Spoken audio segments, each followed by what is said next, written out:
Is your Weimaraner being aggressive to other dogs and you have no idea what to do about it? Well, don't worry, we have the video for you.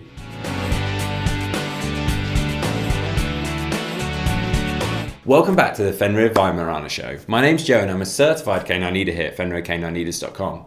We are dedicated to helping you learn everything you could possibly want to know about the Weimaraner and then how to become a high-level canine leader so you can raise your very own. So if you're new here, don't forget to subscribe and turn on that notification bell so you never miss a future upload. If your Weimaraner is showing aggression all the time and you don't really know what to do about it, do not worry.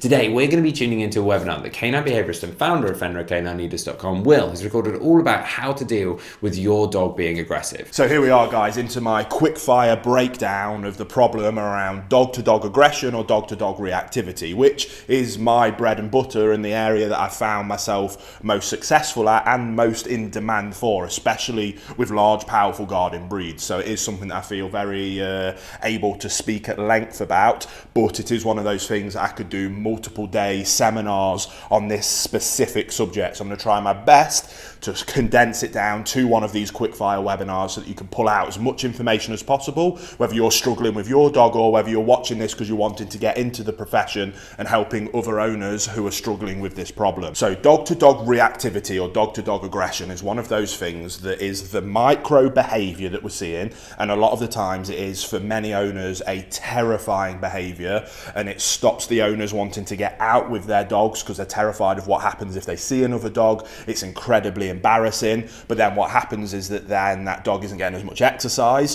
which then only further perpetuates the problem because they're not getting as much exercise, nor are they being able to positively socialise around other dogs, and the problem gets worse and worse, and people go in a vicious spiral till they get to a point where sometimes they give up on the dog and then the dog gets euthanized as an aggressive dog.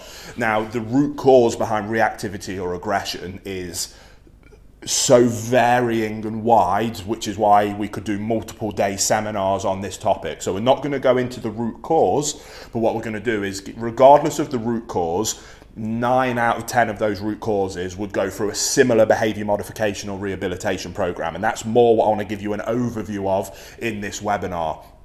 So we've got a dog that's reactive towards other dogs in particular, or we've got a dog who is genuinely aggressive. Now, most people will always read it as aggression, whereas the vast majority of the time it's more reactivity than it is aggression.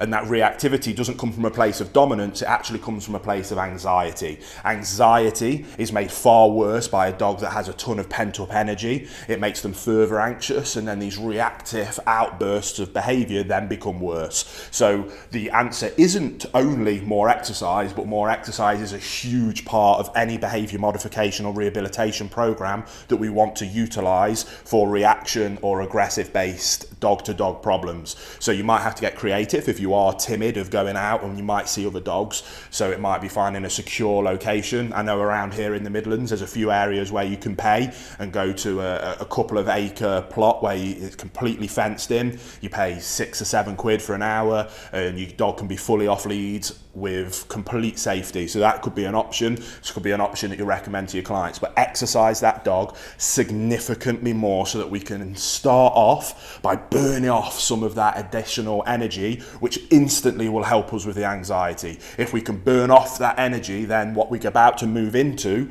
with our more detailed behaviour modification and rehabilitation program is far easier. So I always like to start here by finding a way, whatever that way is, because it is mandatory to this problem, of exercising that dog significantly more to make them as tired as possible before we start to try and rehabilitate the behaviour of aggression or reactivity. Which then moves on to what is usually the hard part of this process, and it is the process that a lot of owners may struggle to hear. So again, if you are working in this as a profession, you have to get that finesse and the people skills of being able to, quite frankly, let the owner know that it is completely their fault and they are to blame and it's them that needs to change long before the dog needs to change. Now, you can get into quite fiery situations with that if you're not careful. So again, a bit of finesse, a bit of people skills, a bit of practice and experience in being able to get that point across to the owner, but getting them to embrace that as a positive thing to be able to be the solution. You could come in and instantly have an excellent relationship with the dog just because of your natural way and inclination with dogs and fix the problem in front of their eyes. You get in your car and go home, but because that relationship is still broken with the owner, they still have the same problem, and that's no use. It makes you look amazing, but it doesn't actually help solve the problem, and we're all about solving the root cause when we're working. Here at Fenrir, that's what we do. We don't put plasters on anything, we get down to the root cause, and if you're doing that with your dog, brilliant, and if you want to work in this as a profession, that is what you should be aspiring to be doing as well. So restructure the relationship. Now, we use our bootcamp process. There is a link in the description box below if you're interested in our online version of that. But that is a 1-month program that is designed, and I've now implemented thousands of times, to be able to help people restructure that relationship. It's nice because it is very much a procedure that the dog goes through, but it's actually equally as much designed about educating the owner on what it takes to become a high-level canine leader, help educate them on where they might have been going wrong. They don't mean to go wrong, it's just simply a lack of education on their part, but it allows them to learn where they've gone wrong, learn how to not do those same mistakes in the future, how to become a high-level leader. They go through that process with the dog, which allows to restructure the relationship with the dog, for the dog to finally be able to relax, let go, and go, awesome, I see, I get it, you're in charge. And then once that dog makes that switch, you can see it in front of your eyes. I've got goosebumps. It's the most beautiful part of working with these cases, is when you physically see in front of your eyes that anxiety, that burden of responsibility just wash away from a dog when they're finally able to let go and trust in their owner as their calm, consistent leader. That, a lot of the time, helps address these kind of issues, because the root cause of the issue is anxiety. The anxiety stems from that dog not having a calm, consistent leader who it can look to for guidance and direction. When they get that kind of leadership in their life, the anxiety disappears and they simply trust in their leader. So then we have to go through that process. So we're applying much more exercise. We then put emphasis solely on restructuring that relationship. Then when we've restructured the relationship, we can now finally look at addressing the problem behavior at the micro level, because what you'll find is that 8 times out of 10, focusing on those higher macro level problem solving skills like exercise and restructuring the relationship and better leadership on the owner's part will address the micro behavior in terms of reactivity. Now, reactivity is one of those, usually I say 9 times out of 10 it's all reactivity, aggression 8, because it can become a very established and ingrained habit in the dog to react that way. So once we've broke down that relationship and refixed it to get to the point where the dog looks to you for guidance and direction, doesn't mean that that habit isn't still ingrained. What we now need to be able to do is utilize that relationship, which now gives us that clear communication pathway between the owner and the dog, and we use that communication pathway to be able to say, no, this isn't how we act anymore, this is how I want you to act. And then that is where we get into the more juicy bits of the actual behavior modification program, which then does take us to rehabilitating the problem behavior. And we go through my common process of correct, redirect, reinforce. Now, far too many people try to jump to this as the quick fix.